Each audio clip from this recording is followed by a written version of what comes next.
On va passer maintenant à notre seconde partie de l'émission Éclairage. C'est donc le sujet que tout le monde suit de très près sur la toile, suit de très près à la télévision. Il s'agit des îles malgaches de l'océan Indien.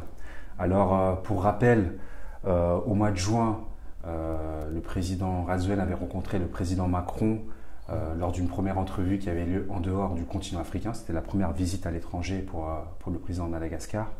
Et il y avait des annonces qui avaient été faites lors de leur conférence de presse commune où il avait été dit qu'une commission mixte allait être mise en place. Et surtout, ce qui avait été dit par le président de Madagascar, c'était la restitution des îles malgaches de l'océan Indien à Madagascar parce qu'elles avaient été séparées arbitrairement lors de l'indépendance obtenue par notre cher pays Madagascar. Entre-temps, la semaine dernière, donc, il y a eu lieu cette première commission mixte qui avait lieu à Tana, donc à Madagascar, avec les deux délégations, la délégation malagasy et la délégation française.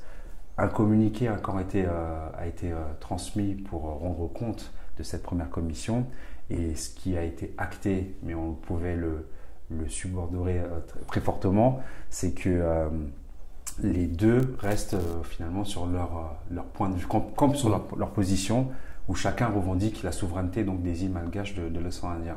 Donc Philippe, j'aimerais bien avoir ton analyse par rapport à, on va dire, déjà l'historique récent, parce que ça a quand même pris ça s'est accéléré sérieusement et sensiblement sur ces derniers mois où on n'a jamais vu, en tout cas depuis 1960, autant d'événements qui se sont passés, hein, parce que il y avait une commission mixte qui avait eu lieu en 2016, si je ne me trompe pas, sous Era Jean Mapian, mais on n'avait pas eu de compte-rendu de cette commission mixte, alors que là, entre la visite du président de Madagascar, entre la première fois qu'un président français foulait l'une des 4 îles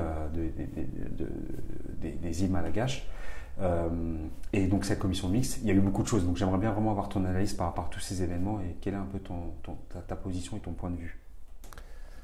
Alors pour répondre de manière, on va dire, directe, je pense que la question des îles éparses est une question de souveraineté nationale. Donc c'est une question où tous les Malgaches doivent être réunis et derrière son président. On peut ne pas être d'accord sur un projet comme Tanamasoandj ou critiquer la façon de gérer les élections. Ça, c'est normal. Ça, c'est en tant que citoyen, on a le droit de le faire.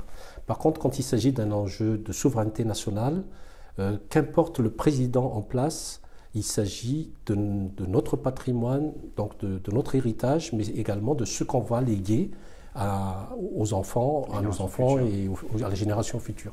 Donc effectivement, c'est très bien que ce sujet soit abordé.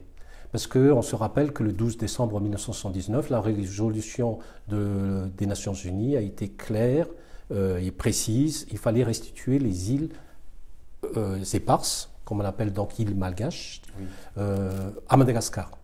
Et même ça a été écrit que la France doit se rapprocher de Madagascar pour des discussions et de s'abstenir de toute initiative concernant ces îles. Or, le président Emmanuel Macron vient de confirmer que les îles éparses sont considérées comme une réserve nationale française.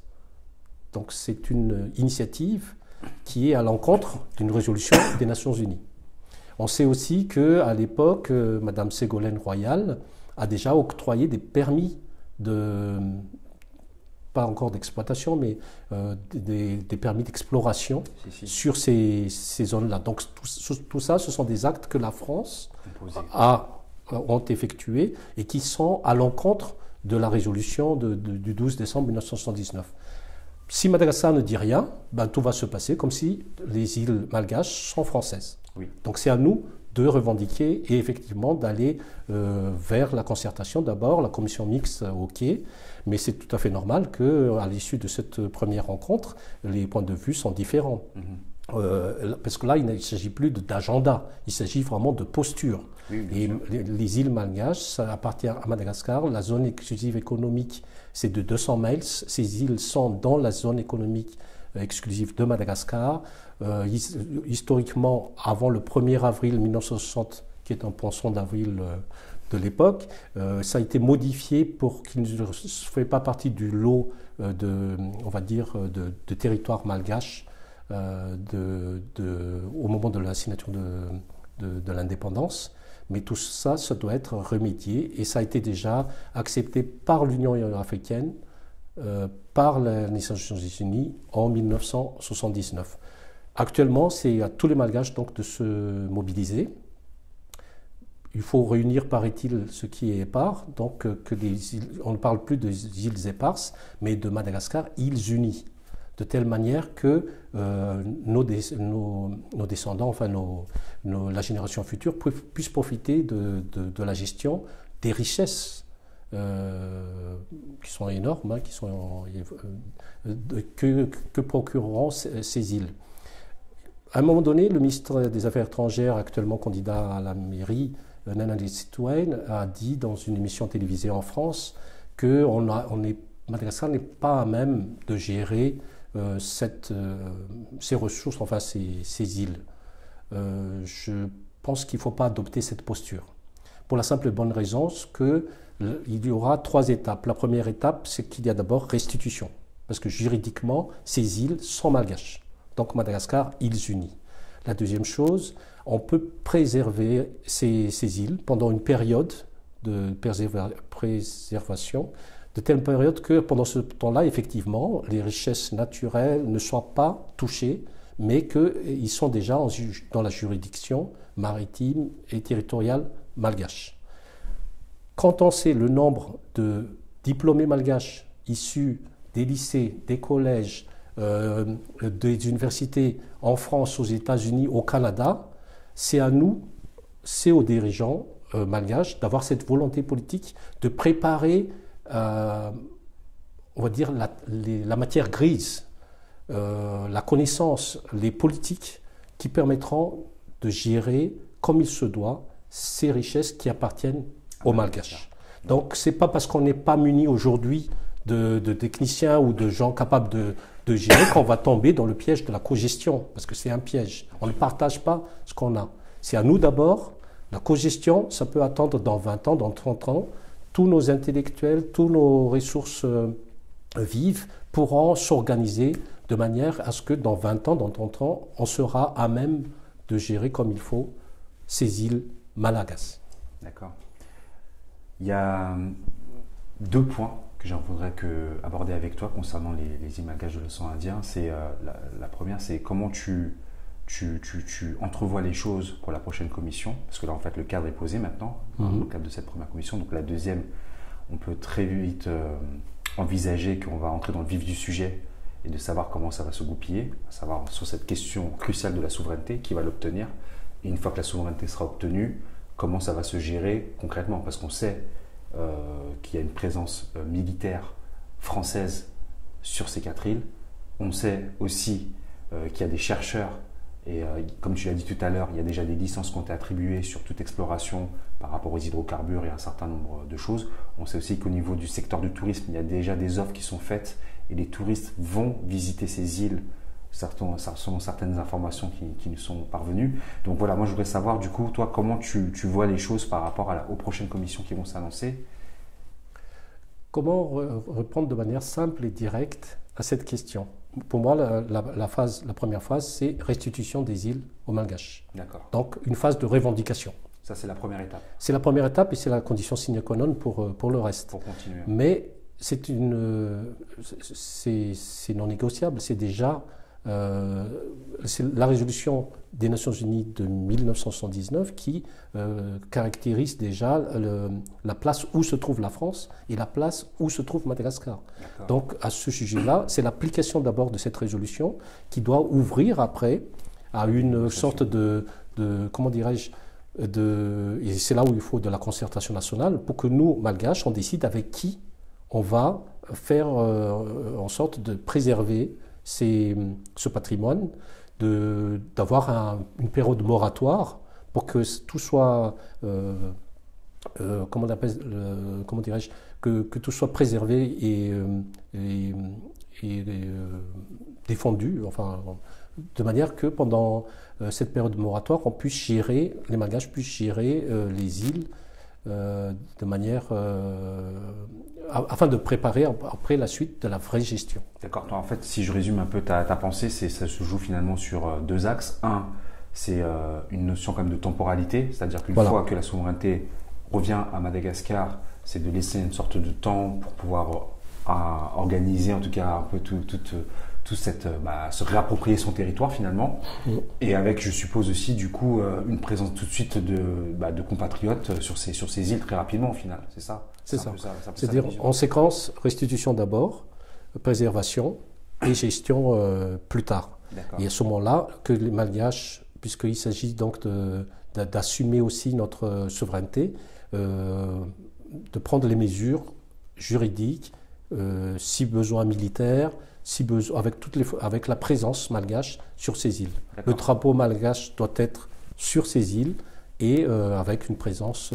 On sait très bien que on a nos pêcheurs qui vont suffisamment loin pour connaître l'environnement et tout ce qui est autour. À nous d'avoir, à l'issue de la concertation nationale, d'avoir les programmes adaptés à court, moyen et à long terme. D'accord.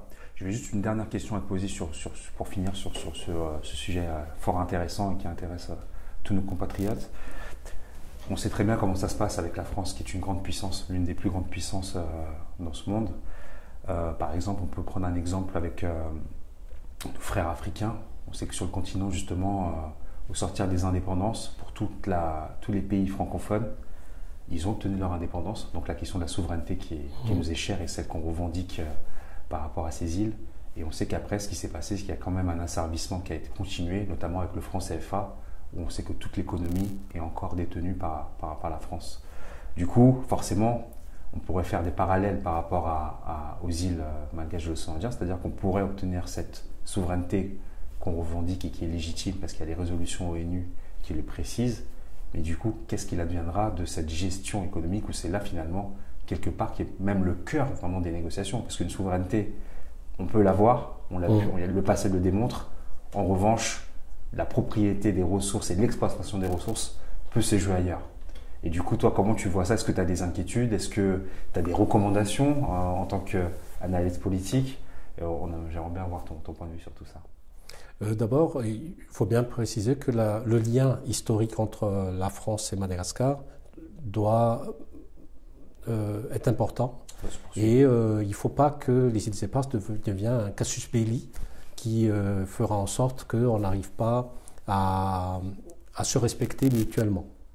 Il y a l'histoire récente, je crois que c'était l'année dernière, où les îles Chagos, où se trouve Diego Garcia, ont été restituées à l'île Maurice. Donc il y a des précédents qui permettent de dire que on peut appliquer les résolutions des Nations Unies de 1979 et restituer à Madagascar les îles éparses qui sont des îles malgaches. Ça donc c'est le premier temps. Le deuxième temps, pour ce qui est convention, maintenant nous Malgaches de prendre nos responsabilités. Si on travaille avec la France, si on travaille avec d'autres puissances internationales, c'est à nous de savoir où on va et comment on va faire. Après, si on se fait déborder par, on va dire, les intelligences des pays de l'extérieur, on a toujours dit que l'Afrique est mal partie. C'est parce qu'on a bien voulu aussi, à un moment donné. Donc, l'éveil de conscience qu'on a dit tout à l'heure concernant les élections, ça doit se passer aussi concernant tous les sujets économiques. Et je pense, moi par contre, je ne suis pas inquiet. Je pense qu'actuellement, on a des jeunes qui sont de plus en plus déterminés, mais surtout, ils ont le niveau d'analyse, ils ont une conscience que on est dans un environnement mondialisé, que ce qui se passe à Madagascar, ce qui manque, c'est la prise en main par les citoyens on va dire, de la destinée du pays et donc de la destinée de ses richesses également.